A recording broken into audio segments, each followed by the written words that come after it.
नमस्कार बंधुरा आज पाउरुटी और सूजी दिए मजादार रसमालाई तैरी करब। এই যে এখানে পাউরুটি নিয়ে নিয়েছি। এখন পাউরুটির পাশ থেকে যে লাল অংশগুলো কেটে বাদ দেব। এই যে একটা ছুরির সাহায্যে কিন্তু খুব সহজেই কেটে নেওয়া যায়। দেখুন শুধু লাল অংশগুলোই কিন্তু বাদ দিতে হবে। এই যে এরকম ভাবে খুব সহজেই কেটে নেওয়া যায় একটা ছুরির সাহায্যে।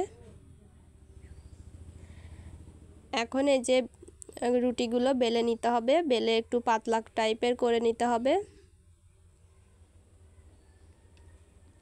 এই যে একটা রুটি বেলে নিয়েছি, এখন আবারও আরেকটা রুটি বেলে নিচ্ছি।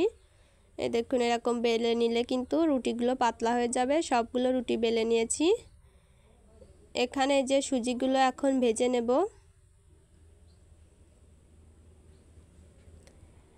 এই যে এখানে সুজিগুলো ভেজে নিচ্ছি ঘি দিয়ে।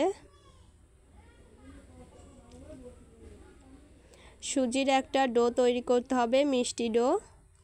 এর জন্য সুজিগুলো প্রথমে এই যে ভেজে নিলাম। ভেজে এর ভিতর এখন দুধ দিয়ে দিচ্ছি, গরুর দুধ। এই দুধটা কিন্তু আগে থেকে আমি জাল করে রেখেছিলাম।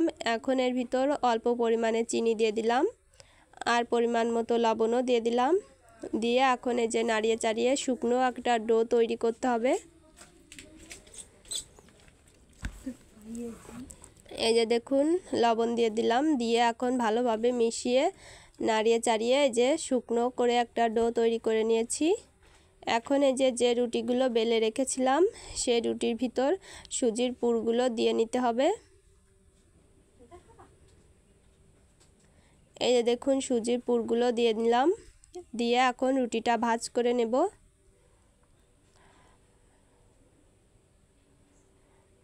রুটিটা রোলের মতো করে ভাঁজ করে নিতে হবে। এই দেখুন এই যে রুটিটা রোল করে নিচ্ছি।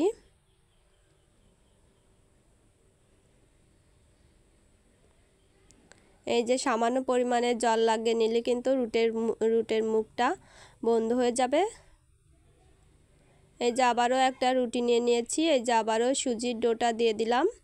এই যে এরকমভাবে চাপ দিলেই কিন্তু রুটির যে মুখটা থাকবে সেই মুখটা বন্ধ হয়ে যাবে। এই যে সবগুলো করে নিয়েছি একইভাবে। এই দেখুন এই যে একটা প্লেটে সাজিয়ে নিলাম।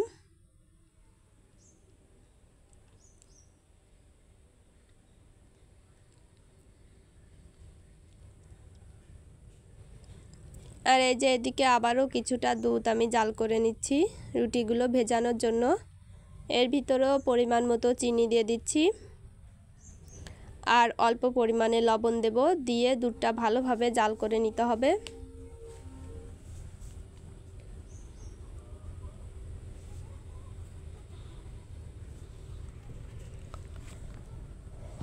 এই যে এখন দুধটা ভালো করে নাড়িয়ে চাড়িয়ে জাল করে নিতে হবে।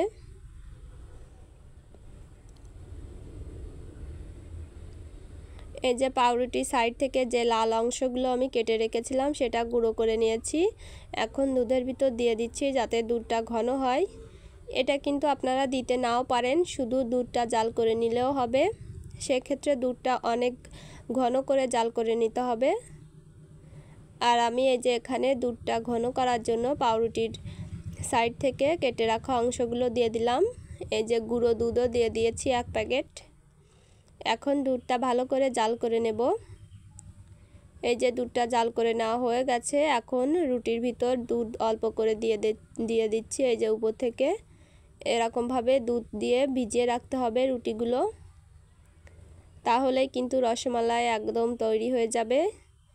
এটা কিন্তু খুবই সহজ বানানো আর খেতেও কিন্তু অনেক টেস্টি লাগে।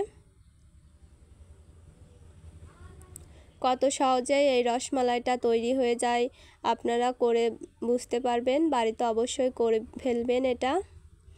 আর এই যে ভিজে নেওয়া হয়ে গেছে। এখন 30 মিনিটের জন্য আমি নর্মাল ফ্রিজে রেখে দেব। এই রসমালাইটা কিন্তু ঠান্ডা ঠান্ডা খেতেই ভালো লাগে, এজন্য ফ্রিজে রেখে আমি পরে পরিবেশন করে নিচ্ছি। এই দেখুন ফ্রিজে রেখে দিয়েছিলাম 30 মিনিটের মতো।